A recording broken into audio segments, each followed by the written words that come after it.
ಇದು ಕೇವಲ ಒಂದು ವಿಜಯಲಕ್ಷ್ಮಿಯ ಕಥೆಯಲ್ಲ. ಈ ಬಹಳಷ್ಟು ಜನ ಹೆಣ್ಣುಮಕ್ಕಳು ಹಿಂಗೇನೆ. ಯಾಕಂದರೆ ಗಂಡ ಯಾವುದಾದ್ರು ಅಪಾಯಕ್ಕೆ ಸಿಕ್ಕಂಥ ಸಂದರ್ಭದಲ್ಲಿ, ಜೊತೆಗೆ ಆರೋಪಗಳನ್ನು ಹೊತ್ತಂಥ ಸಂದರ್ಭದಲ್ಲಿ, ಮುಜುಗರಗಳಾದಂಥ ಸಂದರ್ಭದಲ್ಲಿ, ಕುಟುಂಬವೇ ಸಂಕಷ್ಟದಲ್ಲಿದ್ದಂಥ ಸಂದರ್ಭದಲ್ಲಿ ಗಂಡನಿಗೆ ಜೊತೆಯಾಗಿ ನಿಲ್ಲುವವಳು ಹೆಂಡತಿ.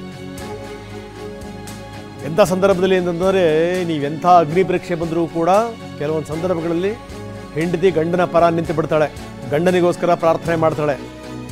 ಅದೇ ರೀತಿ ಪತಿ ದರ್ಶನ್ ಮೇಲೆ ಬಂದಿರುವಂಥ ಆರೋಪ ಏನಿದೆಯಲ್ಲ, ಆರೋಪದಿಂದ ಮುಕ್ತವಾಗಬೇಕು ಅಂತ ಅವರ ಪತ್ನಿ ವಿಜಯಲಕ್ಷ್ಮಿ ಪೂಜೆ ಪುನಸ್ಕಾರಗಳನ್ನು ಮಾಡ್ತಾ ಇದ್ದಾರೆ.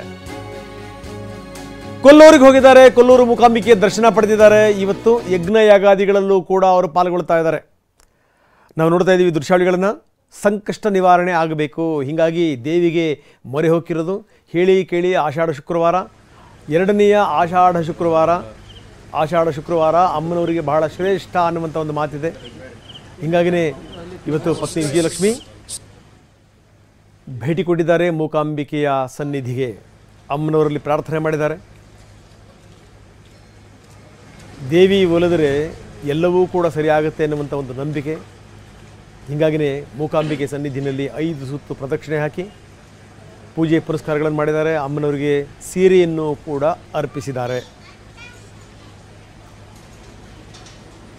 ಮೂಕಾಂಬಿಕೆ ದೇಗುಲದ ದೃಶ್ಯಾವಳಿಗಳನ್ನು ನಾವು ನಿಮಗೆ ತೋರಿಸ್ತಾ ಇದ್ದೀವಿ.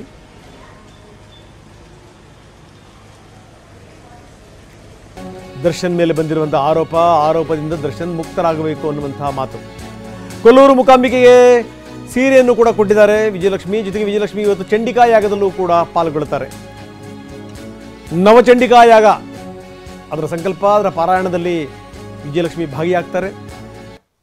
ನೋಡಿ ಎಂಥ ಸ್ಥಿತಿ ಅಂತಂದರೆ, ಸಾಮಾನ್ಯವಾಗಿ ಇಂಥ ಚಂಡಿಕಾಯಾಗಗಳನ್ನು ಮಾಡುವಂಥ ಸಂದರ್ಭದಲ್ಲಿ ಗಂಡ ಹೆಂಡತಿ ಜೊತೆ ಕೂತ್ಕೋಬೇಕು. ಆದರೆ ಗಂಡ ಜೈಲಲ್ಲಿದ್ದಾರೆ, ಹೆಂಡತಿ ದೇವಸ್ಥಾನದಲ್ಲಿದ್ದಾರೆ, ಪೂಜೆ ಪುನಸ್ಕಾರದಲ್ಲಿದ್ದಾರೆ. ಇದು ನವಚಂಡಿಕಾಯಾಗದ ದೃಶ್ಯಾವಳಿಗಳನ್ನು ನಾವು ತೋರಿಸ್ತಾ ಇದ್ದೀವಿ. ಅಲ್ಲಿ ಕೂತಿರುವಂಥ ವಿಜಯಲಕ್ಷ್ಮಿ.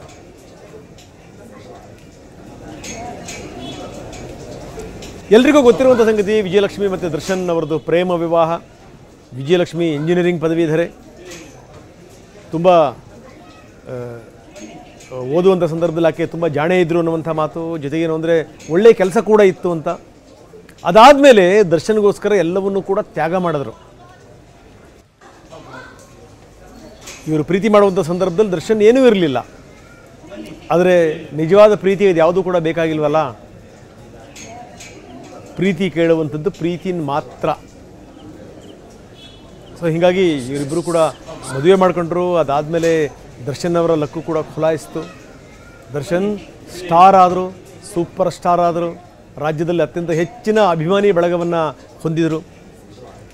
ಇದಾದಮೇಲೆ ಕುಟುಂಬದಲ್ಲಿ ಎಲ್ಲವೂ ಕೂಡ ಸರಿ ಇತ್ತು ಅಂತ ಹೇಳೋಕ್ಕಾಗಲ್ಲ. ಈಗ 13 ವರ್ಷದ ಹಿಂದೆ ಏನಾಗಿತ್ತು ಅದು ಗೊತ್ತಿರುವಂಥ ಸಂಗತಿ. ಆ ಸಂದರ್ಭದಲ್ಲೂ ಕೂಡ ವಿಜಯಲಕ್ಷ್ಮಿ ಪೊಲೀಸರ ಮೊರೆ ಹೋಗಿದ್ದರು. ಆವಾಗ ದರ್ಶನ್ ಜೈಲು ಕಾಣಬೇಕಾಯಿತು. ಅದಾದಮೇಲೆ ನಿನ್ನೆ ತಾನೇ ಒಬ್ಬ ಪೊಲೀಸ್ ಅಧಿಕಾರಿ ಮಾತಾಡಿದ್ದನ್ನು ನಾವು ತೋರಿಸಿದ್ವಿ. ಇವರೇ ಬಂದ್ರಂತೆ ಜೈಲಿಗೆ ಬಂದು ಆಗಿದ್ದಾಗೋಯಿತು, ಯಾವುದೋ ಸಣ್ಣ ಘಟನೆ ಅದು ದೊಡ್ಡ ಮಟ್ಟಕ್ಕೆ ತಿರುಗಿಬಿಡ್ತು, ಇನ್ನೆಂದೂ ಕೂಡ ಆ ರೀತಿ ಆಗಬಾರ್ದು, ನಾವಿಬ್ಬರೂ ಚೆನ್ನಾಗಿರೋಣ ಅನ್ನುವಂಥ ಮಾತು. ಅದಾದಮೇಲೆ ದರ್ಶನ್ ಕೂಡ ಹೇಳಿದ್ರಂತೆ ಪೊಲೀಸ್ ಅಧಿಕಾರಿಗೆ, ಎಂಥ ತಪ್ಪು ಮಾಡಿಬಿಟ್ಟೆ ನಾನು, ನನ್ನ ಹೆಂಡತಿ ಮೇಲೆ ಕೈ ಮಾಡಿಬಿಟ್ಟೆ, ನನ್ನ ಮಗ ಬೆಳೀತಾ ಇದ್ದಾನೆ, ಎಂಥ ಸಂದೇಶ ರವಾನೆ ಆಗುತ್ತೆ, ನಾನು ಹೋದ್ಮೇಲೆ ನನ್ನ ಹೆಂಡತಿನ ನನ್ನ ಮಗನ ತುಂಬ ಚೆನ್ನಾಗಿ ನೋಡ್ಕೊತೀನಿ, ನನ್ನಿಂದ ತಪ್ಪಾಗಿದೆ ಅಂತ. ಅದಾದಮೇಲೆ ಎಲ್ಲ ಸರಿಯಾಯಿತು. 13 ವರ್ಷದ ನಂತರ ಮತ್ತೆ ಸ್ಥಿತಿಗತಿಗಳು ಮರುಕಳಿಸಿಬಿಟ್ವು. ಈಗ ಬಂದಿರುವಂಥ ಆರೋಪ ಇದೆಯಲ್ಲ, ಅದು ಈಗ ಏನು ಜೈಲಿನಲ್ಲಿದ್ದಾರೆ,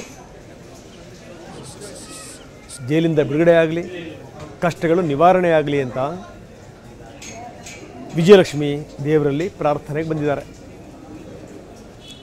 ಬನ್ನಿ, ನಮ್ಮ ಪ್ರತಿನಿಧಿ ಪ್ರಜ್ವಲ್ ಈಗ ನಮ್ಮೊಂದಿಗೆ ನೇರ ಸಂಪರ್ಕದಲ್ಲಿದ್ದಾರೆ, ದೇವಸ್ಥಾನದ ಮುಂಭಾಗದಲ್ಲಿದ್ದಾರೆ. ಪ್ರಜ್ವಲ್, ಎಷ್ಟೊತ್ತಿಗೆ ಬಂದರು ವಿಜಯಲಕ್ಷ್ಮಿ? ಇವತ್ತು ವಿಜಯಲಕ್ಷ್ಮಿ ಅವರ ಕಾರ್ಯಕ್ರಮಗಳು ಏನೇನು, ಯಾವ್ಯಾವ ಪೂಜೆ ಪುನಸ್ಕಾರಗಳಲ್ಲಿ ಪಾಲ್ಗೊಳ್ತಾ ಇದ್ದಾರೆ? ರಂಗನಾಥ್, ಈಗಾಗಲೇ A2 ಕೊಲೆ ಪ್ರಕರಣಕ್ಕೆ ಸಂಬಂಧಿಸಿದಂತೆ A2 ಆರೋಪಿ ಆಗಿರುವಂತಹ ದರ್ಶನ್ ಅವರ ಪತ್ನಿ ಇಂದು ನಿನ್ನೆ ಸಂಜೆ ಉಡುಪಿ ಜಿಲ್ಲೆಯ ಬೈಂದೂರು ತಾಲೂಕಿನ ಕೊಲ್ಲೂರು ಮೂಕಾಂಬಿಕಾ ದೇವಸ್ಥಾನಕ್ಕೆ ಬಂದಿರುವಂಥದ್ದು. ಇಂದು ಬೆಳಿಗ್ಗೆ 6 ಗಂಟೆಗೆ ಕೊಲ್ಲೂರು ಮೂಕಾಂಬಿಕಾ ದೇವಸ್ಥಾನದ ದೇವಾಲಯಕ್ಕೆ ಬಂದು ವಿಶೇಷ ಪೂಜೆಯನ್ನು ಸಲ್ಲಿಸಿದ್ರು. ಅದರ ಬಳಿಕ ನವಚಂಡಿಕಾ ಯಾಗದಲ್ಲಿ ಕೂಡ ಪಾಲ್ಗೊಂಡಿರುವಂಥದ್ದು. ಈಗ 9 ಗಂಟೆಯ ವೇಳೆಯಲ್ಲಿ ನವಚಂಡಿಕಾ ಯಾಗದ ಪೂರ್ಣಾವತಿ ಕೂಡ ಮುಗ್ದಿರುವಂಥದ್ದು. ಈಗ ದೇವಸ್ಥಾನದ ಒಳಗೆ ಹೋಗಿ ವಿಶೇಷ ಪೂಜೆಯನ್ನು ಕೂಡ ಸಲ್ಲಿಸಲಿಕ್ಕೆ ಇದ್ದಾರೆ ಪತ್ನಿ ಆಗಿರುವಂತಹ ವಿಜಯಲಕ್ಷ್ಮಿ ಅವರು. ಈಗಾಗಲೇ ಸಂಕಷ್ಟ ನಿವಾರಣೆಗೆ ಈ ಒಂದು ನವಚಂಡಿಕಾ ಯಾಗವನ್ನ ಮಾಡುವಂತದ್ದು. ಆ ಹಿನ್ನೆಲೆಯಲ್ಲಿ ದರ್ಶನ್ ಅವರ ಪತ್ನಿ ಆಗಿರುವಂತಹ ವಿಜಯಲಕ್ಷ್ಮಿ ಕೂಡ ಈ ಒಂದು ವಿಶೇಷ ನವಚಂಡಿಕಾ ಯಾಗವನ್ನ ಮಾಡಿರುವಂತದ್ದು. ಆಷಾಢ ಮಾಸದಲ್ಲಿ ಈ ಒಂದು ಎರಡನೇ ವಾರ ಆಗಿರುವಂತಹ ಈ ಒಂದು ಶುಕ್ರವಾರದಲ್ಲಿ ಈ ಒಂದು ಪೂಜೆ ಮಾಡಿರುವಂತದ್ದು ತುಂಬಾನೇ ಪ್ರಾಮುಖ್ಯತವಾಗಿರುತ್ತೆ. ಸುಬ್ರಹ್ಮಣ್ಯ ಅಡಿಗ ಮತ್ತು ನರಸಿಂಹ ಅಡಿಗ ಅವರ ನೇತೃತ್ವದಲ್ಲಿ ಈ ಒಂದು ನವಚಂಡಿಕಾ ಯಾಗ ನಡೆದಿರುವಂತದ್ದು.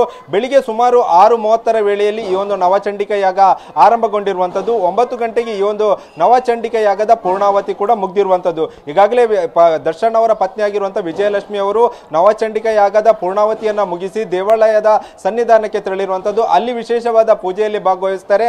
ಅದರ ಬಳಿಕ ಮತ್ತೆ ಅವರು ಒಂದು ಅಲ್ಲಿ ಅಡಿಗರ ಮನೆಗೆ ಹೋಗಿ ಅಲ್ಲಿ ಕೂಡ ಮಾತುಕತೆಯನ್ನ ನಡೆಸಿದ ಬಳಿಕ ಮಧ್ಯಾಹ್ನ 12 ಗಂಟೆಯ ವೇಳೆಯಲ್ಲಿ ಮಹಾಪೂಜೆಯಲ್ಲಿ ಕೂಡ ಪಾಲ್ಗೊಳ್ಳಲಿದ್ದಾರೆ ಎಂಬ ಮಾಹಿತಿ ಕೂಡ ಲಭ್ಯವಾಗಿರುವಂತದ್ದು.